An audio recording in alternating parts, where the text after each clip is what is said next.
මේ වංගෙඩිගල ඔන්න බලතුඩුව. එලියන්ස් රොක් එකට යන්නේ උඩ පාර කියලා තමයි යාලා කියන්නේ. මම මැප් එකේ හැටියට නම් පෙන්නන්නේ මේ යට පාර. එස්ටේට් එකට යන පාර. ඒ ගල පිටි වල මානව රූපේ බලන්න යන ගමන් හම්පෙච්ච කන්දක් අර ෂේ වෙලා තියෙන්නේ මේ. පින සම්පූර්ණයෙන්ම කන්ද ටික ෂේ වෙලා මෙන්න මේ වගේ ගල් ලැබෙන්න තිබුණා. මේ බෝට් එක හම් වෙන තැනින් අපි යන්න ඕනේ මේ පාර නෙමෙයි වැලි පාර.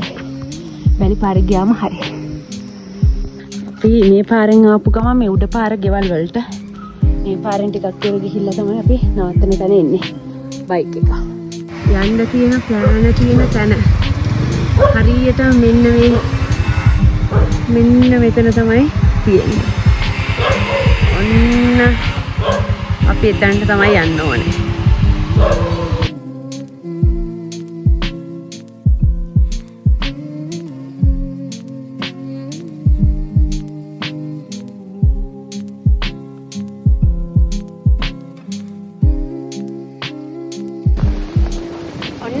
අපි එන අමාරුවෙන් පාරවල් ගොඩක ගිහිල්ලා කලපිටි වැතුවාය ඔහොම ගාලා කිව්වා ඒවා හරියන්නේ නැහැ. ඔබ ලස්සනම පාරක් දාන්න. ඒ පාරෙන් එන්න පුළුවන්. ඉතින් එතනින් අර බෝඩ් එකක් තියෙනවා. බෝඩ් එකෙන් පහලට ආපු ගමන් අපිට පුළුවන් මේ වාහනේම යන්න ගොඩක් දුර. අන්න අපිට පේනවා එලියන් රොක් එක. ඒකත් එක්කම අපිට පේනවා සම්පූර්ණයෙන්ම වංගිඩිගල රේන්ජ් එක, බලතුඩුව රේන්ජ් එක සම්පූර්ණයෙන්ම සබරගමුව ඌව පළාතයි බෙදෙන තැන. උඩවේරිය පැත්තත් එහෙම අර පැත්තට ගියොත් එහෙම ලෝකාන්තේ වර්ල්ඩ් එන්ඩ් එක උඩවේරිය ඒ පැත්ත සම්පූර්ණයෙන්ම යන්න පුළුවන් අපිට ඒ පැත්තේ. ඉතින් අට්ටම ලස්සන කන්ද මේක තමයි එලියන්ස් රොක් කියන්නේ. මේ රොක් එකටම එලියන්ස් රොක්. හරකට කියනවා අපි එලියන්ස්ගේ ෆේස් එක කියලා. ඉතින් අපි මෙතන ගොඩක් බලන්න ඉතින් ඒකත් බලාගෙන යමු.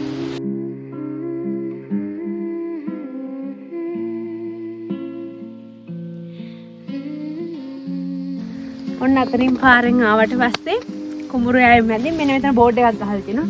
බෝඩ් එකෙන් මේ පාර උඩට ගියාට පස්සේ ඔහොම තමයි අපිට යන්න තියෙන්නේ. යමු. අවුවේ සැර තමයි අමාරු. හැබැයි මේ දෙකක් තියෙනවා බලන්න හැබැයි. අපි මේක ගන්නවද?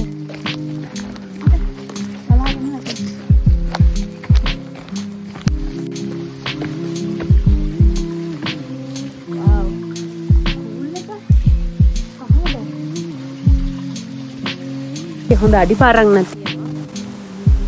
අපුවා අපිට වතුර පාරක් හම්බ වෙනවා. පළවෙනි වතුර පාර. මට ලස්සනයි. එතනින් ලොකු ගල් රොක් එකක් තියෙනවා. ඒකත් එක්ක යන්න තමයි තියෙන්නේ. ඒක මාර සමීපයක් තියෙන්නේ. දැන් වෙලාව දෙකක් වෙනවා. මේ වැඩේ කියන්නේ අපි වාහනේ අතර කොහෙද දාලා ඇවිල්ලා ඒ නිසා මගේ යාළුවා ආයෙ ගියා ගන්න. ඉතින් පොඩ්ඩක් වෙලා ඉන්න වෙනවා. එක ප්‍රශ්න එනවනේ. ඉතින් කොහොම හරි ප්ලෑන් කරගෙන අපි අඩුම 3 වෙද්දිවත් උඩ 3:00 වෙද්දිවත් අපි බැහැලා ඉවර කරොත් තමයි නිදංගොඩ වෝටර්ෆෝල්ස් එහෙම ගිහිල්ලා අපිට නා ගන්න වෙන්නේ. නැත්නම් 5 වුණොත් රෑ වෙනවා. මම අද කොළඹ යන්නත් ඕනේ. ඉතින් ඔය බලමු මේ චුට්ටක් යයින කල පිටියල්ලක් කියන ලොකු වතුර පාරක් ගෙයි වැස්ස දවසට. අපිට අපි උඩට ගිහිල්ලා බලමු. මෙන්න මේ ගස්සේ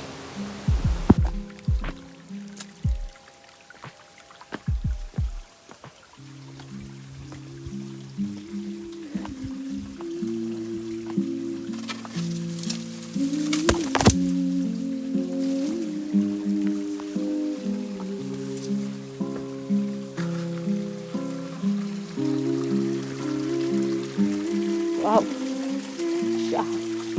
බලන්නකො ලස්සන. මල් ඇතිලා ලොකු මාළුත් තියෙනවා. ඒකට මේ මාළු ගොඩක් තියෙනවා.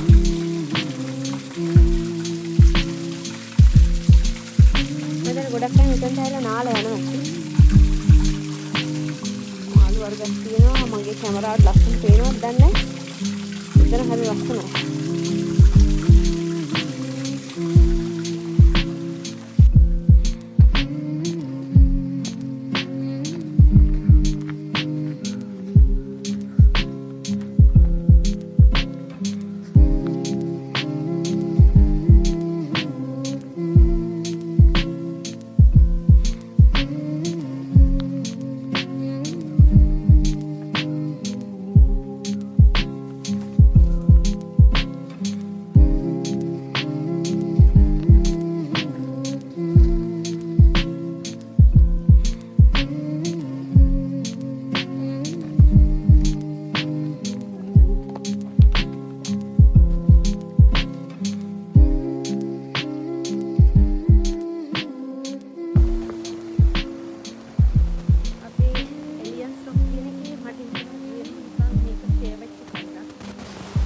ඔක්කොම වෙනවා.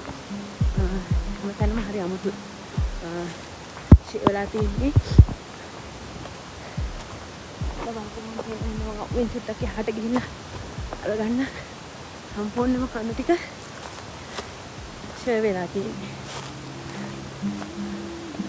අනික ගල් කල්ලා ගොඩකින් යන්න තියෙන්නේ.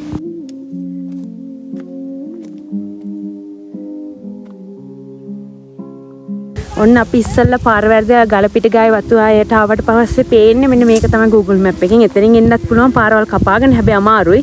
හැබැයි අපි ඒ පාරෙන් නැතු උඩ පාරේ ඇවිල්ලා දැන් මං හිතන්නේ හල්දුමුල්ල ප්‍රාදේශීය සභාවෙන් බෝඩ් එහෙම ගහලා තිනවා. ඒ පැත්තෙන් ආපුවම ඔන්න අපේ බයික් එක නවත්තලා තියෙන තැන ඔතනින් ඔහොම්ම ආපු ගමන් ඔන්න ඔය ටිකෙන් ඔහොම්ම මෙන්න තමයි තියෙන්නේ. මෙතන නම් පාර හොඳට පේනවා. ඒකත් එක්ක බලපු ගමන් අපිට හොඳට පේන අවුවත් එක්ක කූරගල චෛත්‍යය. ඔන්න කූරගල පේනවා.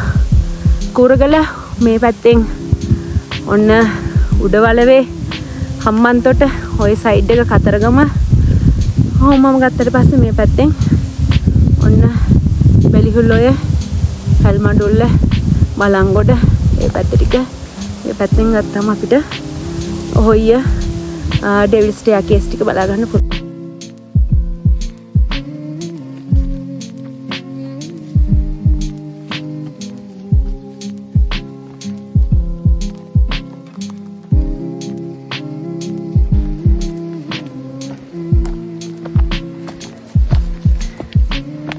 Nava.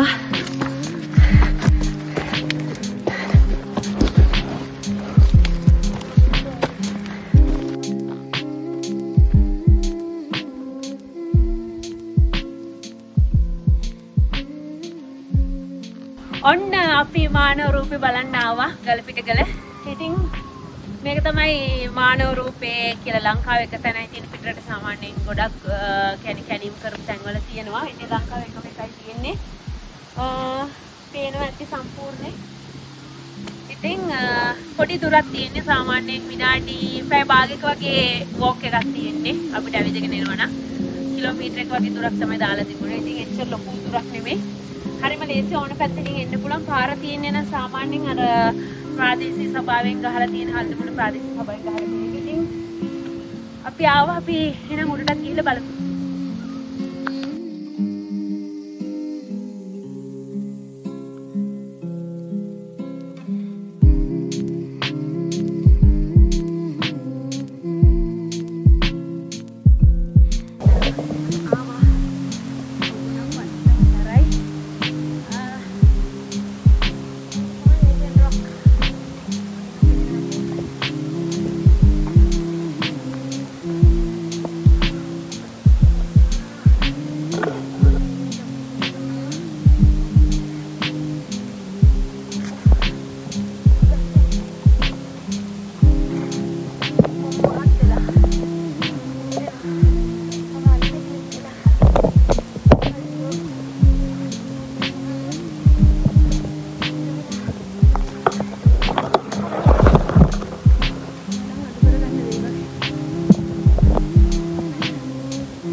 ඔන්න උඩවේරියෙන් කොටසක්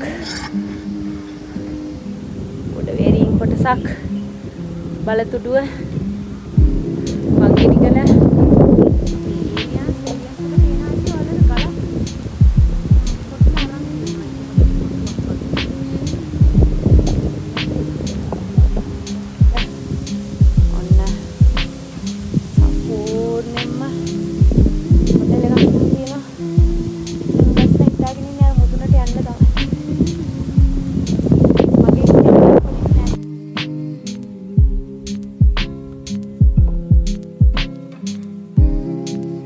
හේලියන්ස් රොක් එක උඩම ඉන්නවා.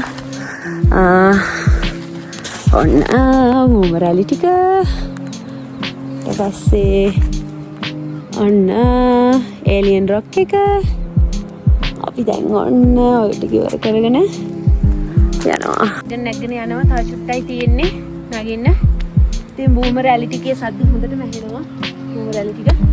ඉතින් ලෙජන්ඩ්ලා යන ඇලි හන්ටිං එකක් තමයි බූම රැලි කියන්නේ. ඉතින් ඒක හීනයක් වෙන්න හොඳ නැහැ කියලා මම විශ්වාස කරනවා.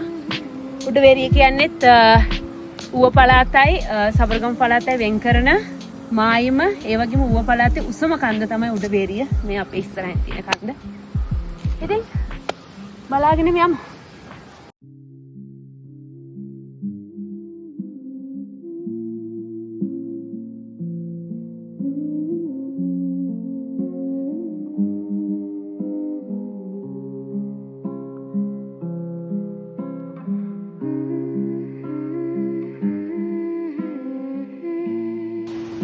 ඔන්න ඉතින් අපි මුදුනටම ආවා. ආවට පස්සේ අපිට බලා ගන්න පුළුවන් පහළ තියෙනවා මානව රූපේ. ඉතින් මානව රූපෙත් එක්ක කෙලින්ම ගත්තොත් එහෙම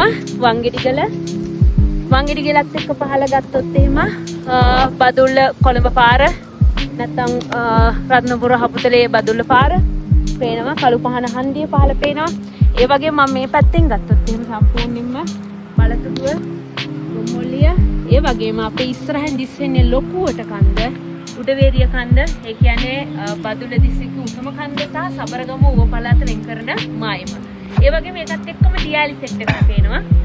ඔව් ඒ දියාලි ටික තමයි බූම රැලි. සාමාන්‍ය බූම රැලි කියන්නේ ලෙජන්ඩ්ලා යන දියාලි සෙට් එකක්. ඒක පට්ටම ලස්සනයි. ඒකත් එක්කම අපිට පිටිපස්සේ ගත්තොත් එහෙම වර්ල්ඩ් උඩවේරිය වත්ත ලෝකාන්තය ඒ වගේම තමයි අපිට බලා ගන්න පුළුවන් ඩෙවිල් ස්ටෙයාකේස්.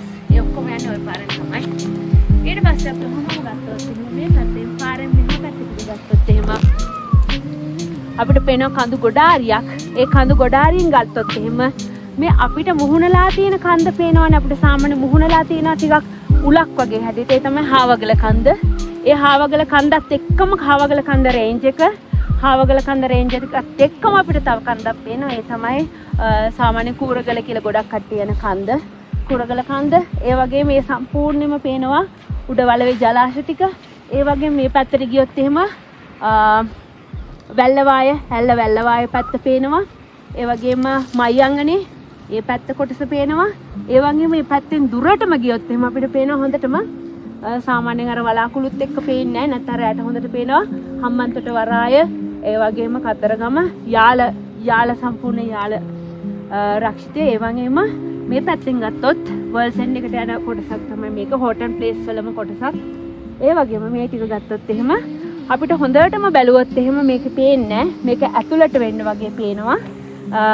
සමනල වැව නැත්නම් සබරගමු කැම්පස් එකේ කොටසක් එක්කම අපිට සමනල වැව ඒ ටික බලා ගන්න පුළුවන්.